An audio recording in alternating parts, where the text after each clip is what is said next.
जी शाइस्ता साहिबा, दादू में ही जो एक अफ़सोसनाक वाक़ियो पेश आयो आहे जिते ॿिनि भाइरनि समेत टे ॼणा क़त्ल थी विया आहिनि, जॾहिं त जर्गे ज़रिए तकरारनि जा फ़ैसिला बि थी वञनि था, पर पोइ ॿीहर रतोछाड़ छो थी थिए?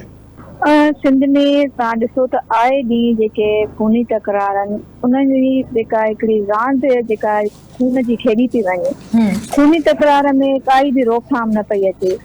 ऐं कबाइली झगड़ा जेका हिकु दहशतगर्दी आहे, सिंध खे बदनाम करण जे करे को दहशतगर्दी फैलाई थी वञे, छो जो सिंध धरती अमन जी धरती आहे। हाणे तव्हां ॾिसो त कुझु टाइम पहिरियां ई खैरपुर में 5-6 माण्हू जेके आहिनि थोड़ी मामूली ॻाल्हि ते समावती जी ॻाल्हि ते मारिया विया ऐं पुलिस उन्हनि जा लाश पंहिंजी कस्टडी में रखी छॾिया ऐं पुलिस इहो भई बयानु ॾे त जेसीं ताईं जवाबदार गिरफ़्तारी न ॾींदा तेसीं ताईं लाश वारसनि खे न ॾींदासीं। हाणे हिते ॾिसो त जॾहिं बि पुलिस जी हिते बेबसी असांखे नज़र थी अचे त अक्सर करे माण्हू लाश रखी रोडनि ते पंहिंजे जेको इंसाफ़ ॿुधा, हिते पुलिस लाश रखी करे जेको आहे माण्हुनि जी गिरफ़्तारीअ जी जेका डिमांड थी करे। त हाणे जेके असां वटि खूनी तकरार थियनि था उन खां पोइ जेके जिरगा थियनि पिया उनमें जेका पुलिस जी कारकर्दगी त बिल्कुलु असांखे ज़ीरो थी नज़र अचे, किथे बि पुलिस जी अहिड़ी कारकर्दगी न आहे। ऐं उन खां पोइ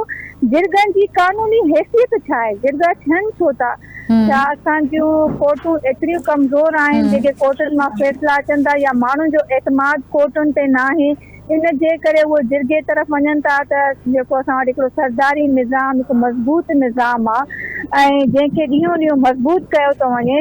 ॼण त ईअं खपे त कोर्टूं छाजे लाइ आहिनि, जॾहिं अगरि अदालतुनि में इंसाफ़ न आहे त पोइ अदालतूं बंदि कयूं वञनि ऐं जेके आहिनि पोइ सरदारनि जी औताकुनि ते अदालतूं खोलियूं वञनि, उन्हनि जे हवाले कया वञनि माण्हुनि जी ज़िंदगियुनि जा फ़ैसिला, पोइ उहे उन्हनि ते 2 करोड़ दंड रखनि, 10 करोड़ रखनि, इंसानी जानियूं पोइ उन्हनि जी केतिरी बि क़ीमत उहो लॻाए छॾनि। छो मां सम्झां थी त ही जेके जिरगा थियनि था उन खां पोइ जेके उन्हनि ते चटी रखी थी वञे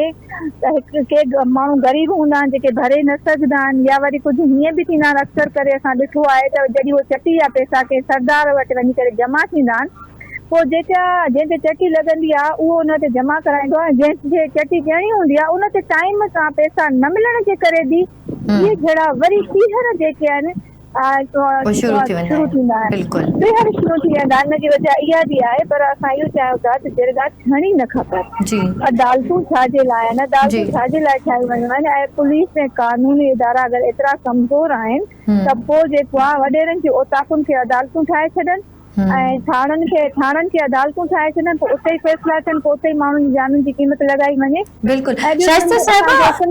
जी जेतोणीकि अदालतुनि त जर्गनि ते पाबंदी लॻाए चुकी आहे, इन बावजूद बि फ़ैसिला थियनि था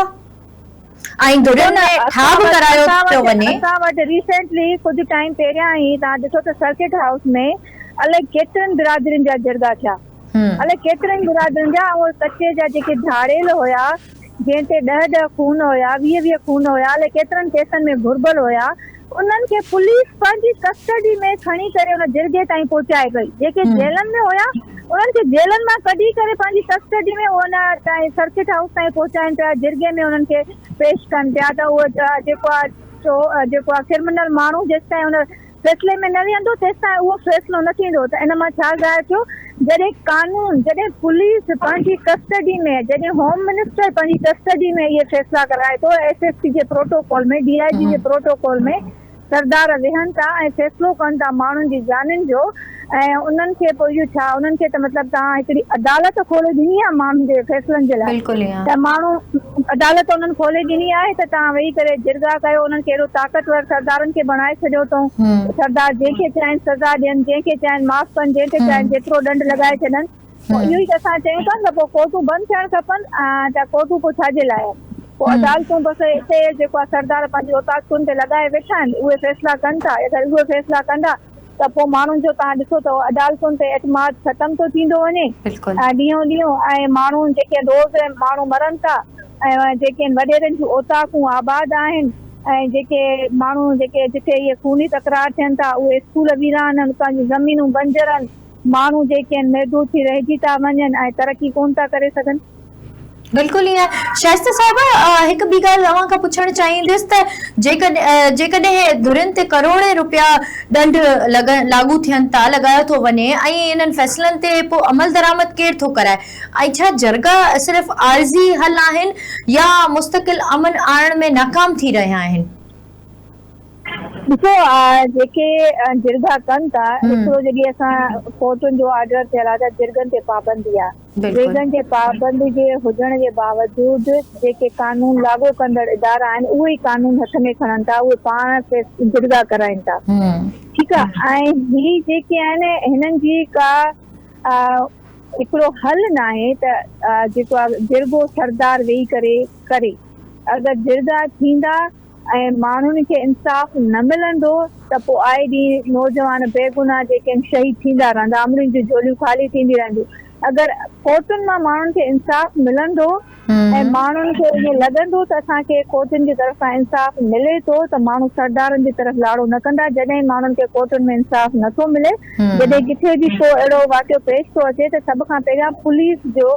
इन में असांखे रोल ज़ीरो थो नज़र अचे जिथे माण्हू मरी था वञनि माण्हू मरी वञनि था ऐं 10 खून थी वञनि था उन खां पोइ वञी करे पुलिस हुते पहुचे थी ऐं पुलिस बि वरी जेको आहे FIR बि तव्हां ॾिसो त अक्सर करे जेके माण्हू केसनि में खून में जेके मुलविस उन्हनि जा नाला उन्हनि जा ॾिना वेंदा आहिनि पोइ 50-50 100 माण्हुनि ते FIR थी वेंदी आहे पोइ उहे वीचारा छा कंदा आहिनि कचीअ जी तरफ़ रुख कंदा आहिनि रूपोश थी वेंदा आहिनि ऐं उन्हनि पोइ मजबूरन उहे जेके आहिनि जिरगे जी तरफ़ ईंदा आहिनि ऐं पुलिस हिते छा कंदी आहे जेको उनखे वधीक पैसा ॾींदो पुलिस उनजी फेवर में उनखे सपोर्ट कंदी या कंहिं पॉलिटिकली पार्टी सां उनजो तालुक हूंदो या कंहिं सरदार सां हूंदो त पुलिस उनखे सपोर्ट कंदी अगरि कंहिंसां ज़ुल्म बि थियल हूंदो त उनखे इंसाफ़ न मिलंदो छो जो ॿी धुर ताक़तवर आहे ऐं उनजी बेस सपोर्ट ते माण्हू आहिनि जेके इनखे सपोर्ट कनि था ऐं उन खां पोइ वरी जॾहिं उहे थाणनि ते अचनि था उते बि उन्हनि खे रिश्वत ॾियणी पए थी जॾहिं कोर्टुनि में वञनि था वकील कनि था वकील खां पोइ उन्हनि खे जेको सालनि जा साल केस खे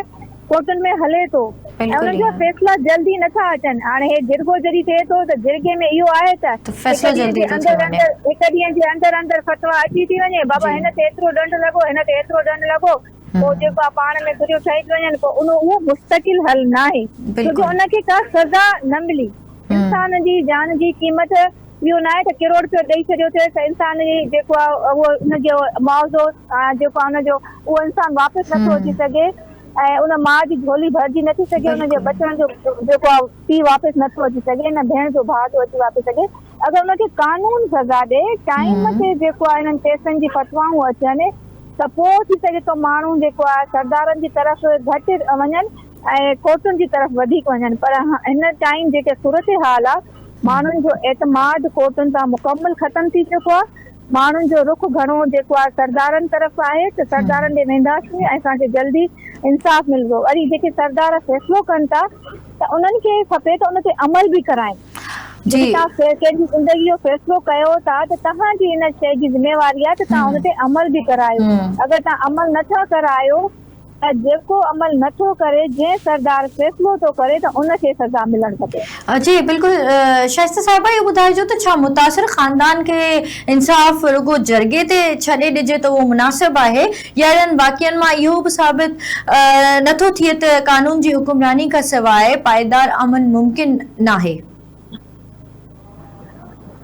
कानून आहे किथे असां कहिड़े कानून जी ॻाल्हि कयूं